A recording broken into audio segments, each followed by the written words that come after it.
di kota Serang, Banten.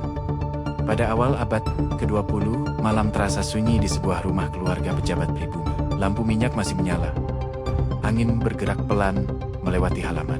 Lalu, tiba-tiba, pintu diketuk keras. Tok, tok, tok. Seorang perempuan masuk dengan langkah gemetar.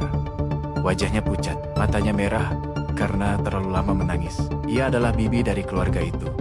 Tubuhnya sakit, namun yang membuatnya hancur bukan hanya penyakit, melainkan sebuah surat, sepotong kertas dari suaminya. Surat cerai, pendek, dingin, tanpa belas kasihan. Pada masa itu seorang suami bisa menceraikan istrinya kapan saja, tanpa pengadilan, tanpa pembelaan, tanpa hak bicara bagi perempuan. Selembar kertas. Dan kehidupan seorang perempuan bisa berakhir. Bibinya pulang dengan tubuh lemah. Hatinya hancur. Beberapa hari kemudian, ia meninggal dunia. Di ambang pintu rumah itu berdiri seorang gadis kecil. Ia menatap tubuh bibinya yang sudah tidak bernyawa. Air mata jatuh di pipinya. Namun di balik tangisan itu lahir sesuatu yang jauh lebih besar. Sebuah sumpah. Gadis kecil itu berkata dalam hatinya, perempuan Indonesia tidak boleh lagi mati karena ketidakadilan seperti ini. Gadis kecil itu bernama Maria Ulfah. Dan malam itu, api perjuangan mulai menyala. Maria Ulfah lahir di Serang pada tahun 1911. Ia berasal dari keluarga terpandang. Ayahnya adalah seorang bupati. Sejak kecil Maria mendapatkan pendidikan yang baik. Namun ia juga melihat kenyataan pahit di sekitarnya. Banyak perempuan hidup tanpa perlindungan hukum. Seorang suami bisa menikah lagi kapan saja. Perempuan bisa dimadu tanpa persetujuan. Perceraian bisa terjadi hanya dengan satu keputusan sepihak. Maria melihat semua itu, dan hatinya memberontak. Ketika ia remaja, ayahnya berharap Maria menjadi dokter, namun Maria memiliki rencana lain. Ia berkata dengan tenang kepada ayahnya, "Aku tidak ingin hanya menyembuhkan tubuh manusia, aku ingin memperjuangkan keadilan." Maria memilih belajar hukum, pilihan yang sangat berani pada masa itu.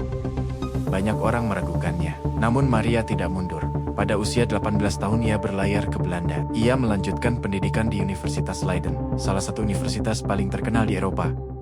Di sana, Maria belajar hukum dengan tekun. Ia juga bertemu banyak mahasiswa Indonesia yang sedang memperjuangkan kemerdekaan. Diskusi panjang sering terjadi di asrama mahasiswa. Mereka berbicara tentang masa depan Indonesia, tentang kemerdekaan, tentang keadilan bagi rakyat. Maria membaca banyak buku tentang hukum dan politik. Seringkali ia belajar sampai larut malam. Ia sadar bahwa hukum bisa menjadi alat untuk melindungi orang lemah. Tahun demi tahun berlalu.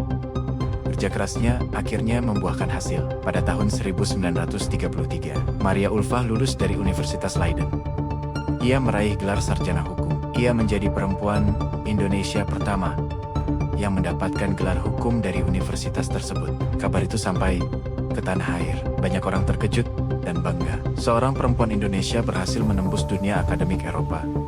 Namun Maria tidak ingin tinggal di luar negeri. Ia pulang ke Indonesia. Ia kembali dengan satu tujuan, berjuang untuk keadilan. Di Batavia, pemerintah kolonial Belanda sebenarnya menawarkan pekerjaan kepadanya. Gaji besar, hidup nyaman, namun Maria menolak. Ia tidak ingin bekerja untuk sistem yang menindas bangsanya. Sebaliknya, ia memilih mengajar. Ia mengajar di sekolah Muhammadiyah. Di sana ia mendidik generasi muda. Ia juga aktif dalam organisasi perempuan. Maria sering berbicara tentang pentingnya pendidikan bagi perempuan. Ia mengatakan bahwa perempuan harus berani berpikir. Perempuan harus memiliki suara. Perempuan harus memiliki hak yang sama. Perjuangannya semakin dikenal. Ia aktif dalam berbagai kongres perempuan di Indonesia. Dalam forum-forum itu, Maria berbicara dengan tegas. Ia menentang praktik perkawinan yang tidak adil. Ia menolak perceraian sepihak. Ia menolak poligami yang merugikan perempuan. Pidato-pidatonya sering mengguncang ruangan. Namun banyak perempuan merasa terinspirasi. Perjuangan Maria memberi harapan baru.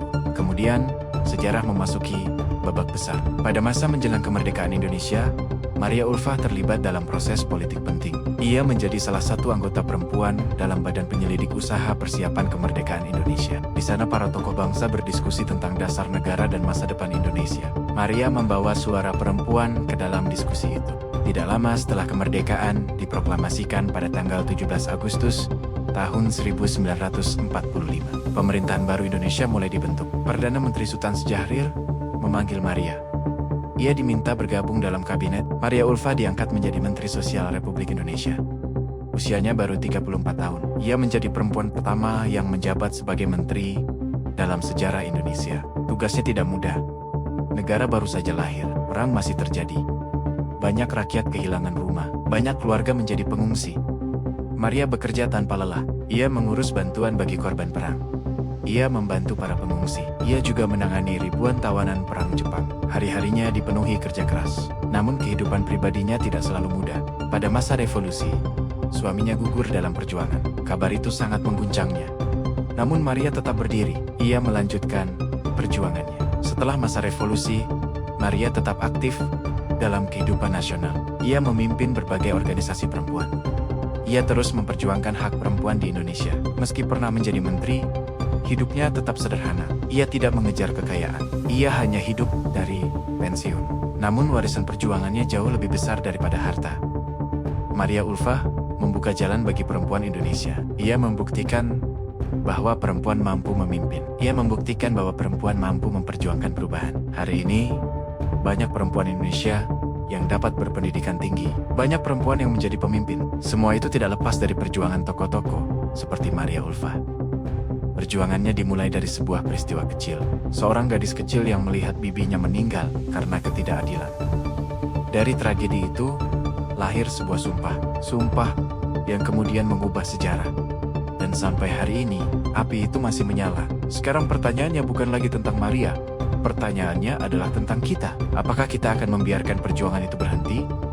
Atau kita akan melanjutkannya? Jika cerita ini menyentuh hatimu, tekan tombol suka sekarang. Berlangganan channel ini, dan tuliskan di komentar. Aku lanjutkan apimu, Maria Ulfah. Bagikan video ini kepada teman-temanmu, agar semakin banyak orang mengetahui kisah perempuan luar biasa ini. Karena sejarah tidak hanya dibangun oleh para jenderal dan presiden. Sejarah juga dibangun oleh perempuan pemberani seperti Maria Ulfah.